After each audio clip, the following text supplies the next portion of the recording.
Hello friends, welcome to study with Khushi. मैं खुशी देवांगन स्वागत करती हूँ आपका अपने चैनल पे।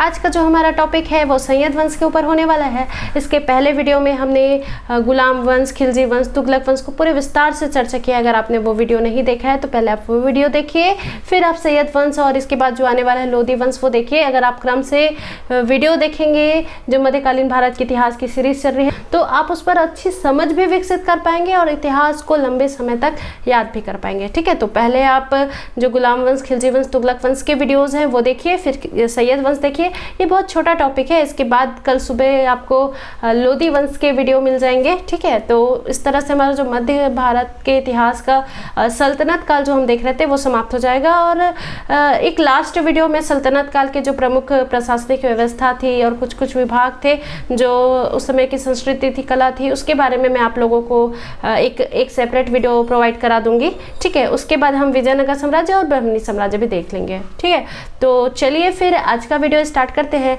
लेकिन वीडियो स्टार्ट करने से पहले मैं हमेशा की तरह आपसे बस यही कहना चाहूँगी कि अगर आपको मेरे वीडियोस अच्छे लगते हैं, कंटेंट अच्छे लगते हैं तो प्लीज़ ज़्यादा से ज़्यादा लोगों तक शेयर कीजिए ताकि मैं मोटिवेट हो सकूँ और भी आप लोगों के बीच अच्छे वीडियोस लेकर आने के लिए।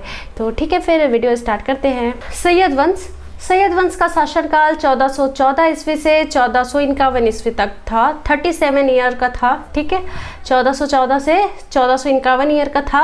ये दिल्ली सल्तनत का दूसरा वंश था जो सबसे कम समय तक शासन करता है। मैंने बताया था आपको जो खिलजी वंश है वो सबसे कम समय तक शासन करने वाला वंश था दिल्ली सल्तनत का। ठीक है, अगर उसके बाद सबसे कम अगर किसी ने शासन किया है तो वो सैयद वंश है। इसका शासनकाल 14 से 1451 ईस्वी तक था। और जो मैं आप लोगों को तुगलक वंश पढ़ा रही थी तो उसमें मैंने बताया था कि जो उसके अंतिम शासक होते हैं कौन, नसीरुद्दीन महमूद, है ना। नसीरुद्दीन महमूद तुगलक के समय में ही 1398 ईस्वी में, ठीक है, नसीरुद्दीन महमूद तुगलक के समय में ही 1398 ईस्वी में किसका आक्रमण होता है?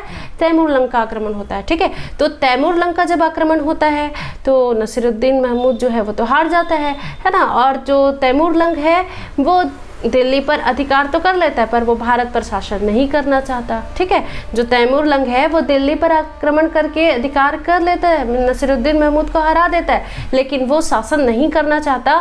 और उसकी इस आक्रमण में तैमूर लंग की सहायता कौन करता है? तो खिज्र खां। ठीक है, मैंने आपको वहाँ बताया था। खिज्र खां क्या करता है? तैमूर लंग को आक्रमण में सहायता करता है। तो जो तैमूर लंग है वो वापस लौट जाता है समरकंद। 1399 में वापस समरकंद लौट जाता है। और जो दीपालपुर है, मुल्तान है ना, लाहौर है, ये वाले क्षेत्र में खिज्र खां को सूबेदार नियुक्त करके चला जाता है। ठीक है, क्योंकि खिज्र खां ने उसकी सहायता की थी इसलिए वो खिज्र खां से प्रभावित होता है और क्या करता है, खिज्र खां को मुल्तान का, लाहौर का, दीपालपुर का सूबेदार बनाता है और वापस समरकंद लौट जाता है। ठीक है, समरकंद उसकी राजधानी थी, मध्य एशिया से आया था, चुगताई तुर्क था। मैंने डिटेल से आपको बताया पिछले वीडियो में तैमूर लंग के बारे में, है ना। तो तैमूर लंग क्या करता है, दीपालपुर, मुल्तान और लाहौर का शासक या सूबेदार नियुक्त करके चले जाता है किसको? खिज्र खां को। ये कब की बात है? तो 1398-99 की बात है ना। अब 1398-99 के बाद जब वो वापस लौट जाता है तैमूर लंग तो जो नसीरुद्दीन महमूद है वो वापस से दिल्ली पर अधिकार कर लेता है। ठीक है, दिल्ली पर अधिकार कर लेता है और वही शासन कर रहा होता है। ठीक है, और इधर कौन है? तो आपका सैयद वंश है जो दीपालपुर, मुल्तान, लाहौर वाले क्षेत्र में सूबेदार है और वहाँ पे शासन कर रहा है। ठीक है, अब क्या होता है कि 1414 ईस्वी में 1414 ईस्वी के आसपास की बात है, वहाँ पर दिल्ली सल्तनत पर दौलत खां शासन कर रहा होता है। तो नसीरुद्दीन महमूद की मृत्यु के बाद जब दौलत खां वहाँ पे शासन कर रहा होता है तो सैयद वंश का जो संस्थापक है कौन? खिज्र खां, ये आता है और जो दौलत खां है उसे गद्दी से हटा देता है और स्वयं गद्दी पर अधिकार कर लेता है और सैयद वंश की स्थापना करता है। ठीक है, क्या कहा मैंने? जो जब नसीरुद्दीन महमूद है ना उसकी मृत्यु हो जाती है तो दिल्ली पर अधिकार कौन करता है? तो दौलत खां करता है ना। और जब दौलत खां अधिकार करता है तो दौलत खां थोड़ा कमजोर होता है तो सैयद वंश का जो संस्थापक है कौन? खिज्र खां, वो सोचता है कि अब मैं दौलत खां को गद्दी से हटा दूंगा और दिल्ली पर अधिकार कर लूंगा। ठीक है, तो ये 1414 ईस्वी की बात होती है जब खिज्र खां आता है और दौलत खां को गद्दी से हटा देता है और स्वयं शासक बन जाता है। ठीक है, तो जब स्वयं शासक बनता है तो अपने वंश की स्थापना करता है सैयद वंश। तो यहीं से सैयद वंश स्टार्ट होता है 1414 से 1451 ईस्वी तक। ठीक है, तो आपको सैयद वंश से क्या क्या याद रखना है? पहले तो आप इनके संस्थापक के रूप में किसे याद रखेंगे? खिज्र खां को याद रखेंगे। और हमें सिर्फ सैयद वंश से 4 शासकों को ही देखना है और उनमें भी कोई महत्वपूर्ण चीज़ें नहीं है, सब में 1-1, 2-2 पॉइंट ही हैं जो आपको एग्जाम हॉल में पूछा जा सकता है, इसलिए टॉपिक बहुत छोटा होगा। आप लास्ट तक देखिए, सैयद वंश से सारे टॉपिक आपको कवर हो जाएंगे और एग्जाम हॉल में आपसे कुछ नहीं छूटेगा। ठीक है, तो हम इसमें कौन कौन से शासक देखेंगे? तो सबसे पहले हम देखेंगे खिज्र खां जो संस्थापक है, उसके बाद मुबारक शाह, फिर मोहम्मद शाह, फिर अंतिम शासक आलम शाह। ठीक है, तो क्या क्या बोला मैंने? एक तो खिज्र खां को देखेंगे, फिर मुबारक शाह, फिर मोहम्मद शाह, फिर आलम शाह जो अंतिम शासक है। ठीक है, तो चलिए देखते हैं खिज्र खां के बारे में। खिज्र खां का शासनकाल 1414 ईस्वी से 1421 ईस्वी तक होता है। और अगर खिज्र खां से आपको जो ज़्यादातर क्वेश्चन देखने को मिलेगा तो सिर्फ यही कि सैयद वंश के संस्थापक कौन थे, तो कौन थे? खिज्र खां। ठीक है, और खिज्र खां का तो स्टोरी मैंने अभी बताया है ना। तो अब आपको खिज्र खां से और क्या क्या याद रखना है? देखिए, जो खिज्र खां है ये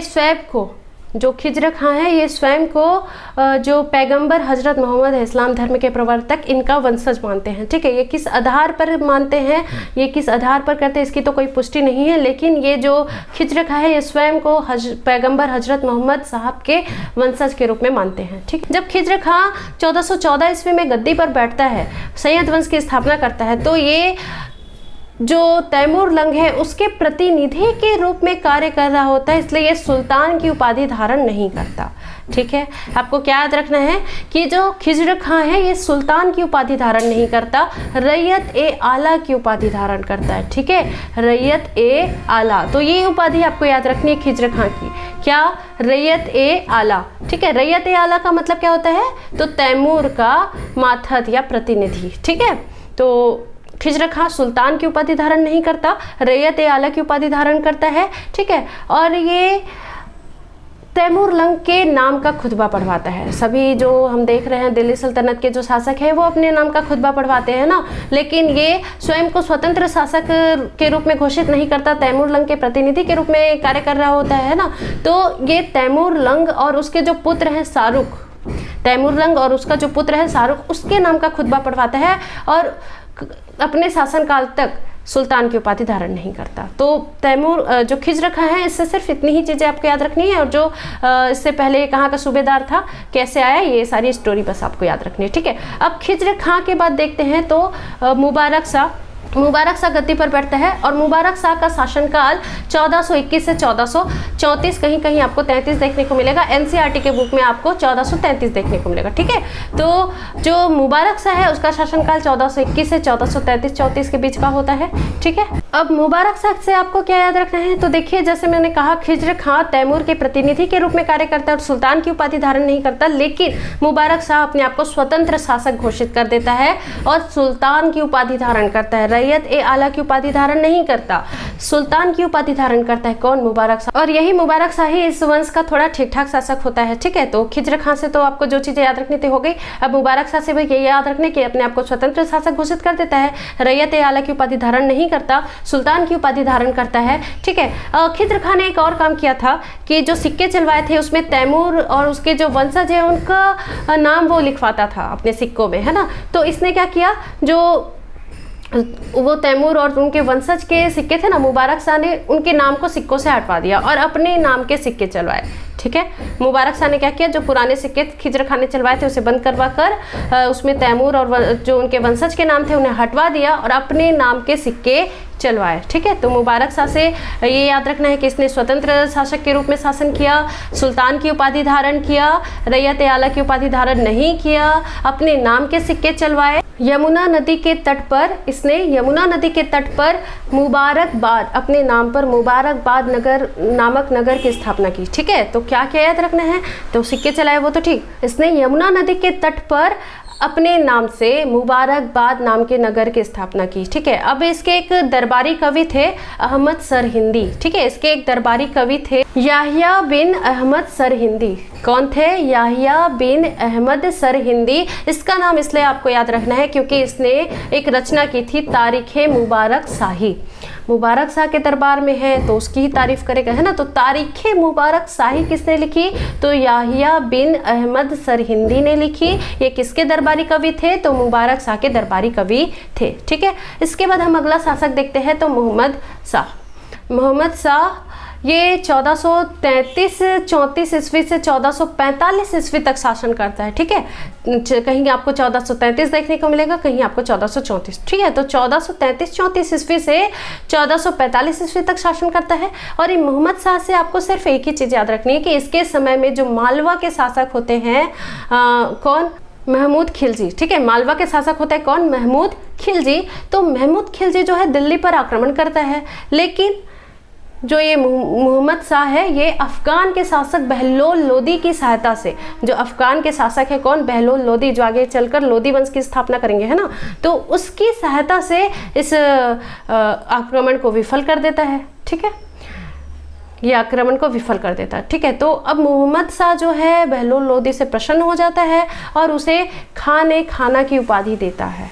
ठीक है, किसकी उपाधि देता है, खाना की उपाधि देता है। तो मोहम्मद शाह से बस आपको इतनी ही चीज़ें याद रखनी है कि जो मोहम्मद शाह है इसके शासनकाल में ही महमूद खिलजी जो मालवा के शासक है उसका आक्रमण होता है दिल्ली पर, लेकिन ये बहलोल लोदी की सहायता से उस आक्रमण को विफल कर देता है और उसकी आक्रामकता से प्रसन्न होकर ये बहलोल लोदी को अपना पुत्र कहता है और खाना की उपाधि देता है। ठीक है, तो खाना की उपाधि बहलोल लोदी को किसने दिया, तो मोहम्मद शाह ने दिया। ठीक है, अब बहलोल लोदी के दिमाग में ये आता है कि मैं योग्य हूँ, ताकतवर हूँ, तभी तो इन्होंने मुझे खाना की उपाधि दी, तो मैं क्यों इनके अधीन रहकर शासन करूं, है ना, क्यों इनके अधीन रहकर शासन करूं, मैं क्यों ना अपने आप को एक स्वतंत्र शासक के रूप में दिल्ली सल्तनत पर स्थापित करूं। तो यहीं से उसके दिमाग में ये सारे चीजें चलने लगती है जब इसे खाना की उपाधि देता है कौन, मोहम्मद शाह। ठीक है, अब अगले शासक के रूप में हम देखते हैं आलम शाह। ठीक है, अगले शासक के रूप में देखते हैं आलम शाह को। ये अंतिम शासक होता है।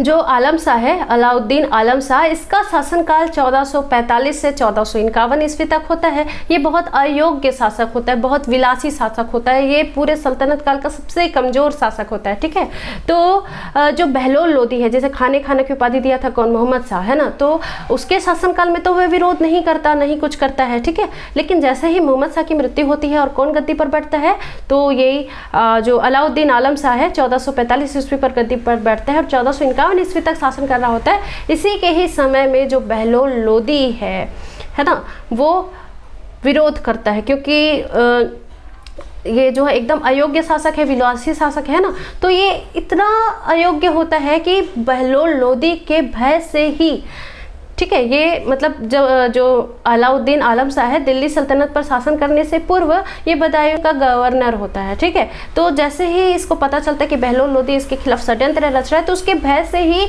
ये जो दिल्ली सल्तनत का शासन है ना, उसको छोड़कर वापस बदायूं चला जाता है और वहाँ का गवर्नर बन जाता है। ठीक है, ये ऐसा करता है जैसे कि कोई उच्च पद है उसको छोड़कर निम्न पद में चला जा रहा है, जैसे कोई प्रधानमंत्री है अपना पद छोड़ दिया, मुख्यमंत्री बन गया, या फिर कोई मुख्यमंत्री है तो जाके कोई छोटे मोटे क्षेत्र का विधायक या ऐसा कुछ बन गया, ऐसा टाइप से ये हरकत करता है। दिल्ली का शासन छोड़कर कहाँ चले जाता है, बदायूं चला जाता है, वापस वहीं से ही शासन करने लग जाता है। ठीक है, तो ये युद्ध ही नहीं करता, वापस भाग जाता है। ठीक है, किसके भय से, तो बहलोल लोदी के भय से। ठीक, तो 1445 से 1451 ईस्वी तक सिर्फ इसका शासनकाल होता है अलाउद्दीन आलम शाह का। ठीक है, और इसके बाद जो बहलोल लोदी है वो दिल्ली सल्तनत पर अधिकार कर लेता है, दिल्ली सल्तनत का शासक बन जाता है और अपने नाम पर लोदी वंश की स्थापना करता है। ठीक है, तो ये जो सैयद वंश है इससे सिर्फ इतनी ही चीज़ें पढ़नी है और इससे ज़्यादातर क्वेश्चन पूछे नहीं जाते, जितना मैंने बताया इतना इनफ है। ठीक है, अगला जो हमारा टॉपिक होगा वो लोदी वंश के ऊपर होगा, जो अच्छे से डिटेल से होगा। उसमें भी 3 ही शासक होंगे जिसके बारे में हमें डिटेल से पढ़ना है। फिर लोदी वंश के बाद मुगल साम्राज्य की स्थापना हो जाती है ना। तो जो अगला वीडियो है वो कल सुबह अपलोड हो जाएगा। वीडियो को लास्ट तक देखने के लिए थैंक यू सो मच। अगर आपको वीडियो बहुत अच्छा लगा होगा तो प्लीज़ ज़्यादा से ज़्यादा लोगों तक शेयर कीजिए, ताकि मैं भी मोटिवेट हो सकूँ आप लोगों के बीच अच्छे वीडियो लेकर आने के लिए। यहाँ पे बहुत कंस्ट्रक्शन चल रहा है, इसलिए वीडियो बनाने में भी बहुत परेशानी हो रही है। अभी बीच बीच में सुन सकते हैं कि कहीं कहीं पर आवाज़ें आ रही होंगी। मैंने बहुत कोशिश की कि जब भी 5 मिनट के लिए भी कंस्ट्रक्शन रुके तो मैं वीडियो आप लोगों के लिए बनाऊं। तो थोड़ा ऊपर नीचे अगर टाइम हो जा रहा है तो उसके लिए एडजस्ट कर लीजिएगा, पता नहीं ये कंस्ट्रक्शन कब तक चलेगा। तो ठीक है, वीडियो को लास्ट तक देखने के लिए thank you so much. Channel पर बने रहने के लिए थैंक यू सो मच। अगर आपने चैनल को अभी तक सब्सक्राइब नहीं किया है तो चैनल को सब्सक्राइब भी जरूर करें और बेल आइकन को भी प्रेस करना ना भूलें, जिससे मेरे वीडियो की नोटिफिकेशन आपको टाइम पर मिलते रहे। Thank you so much.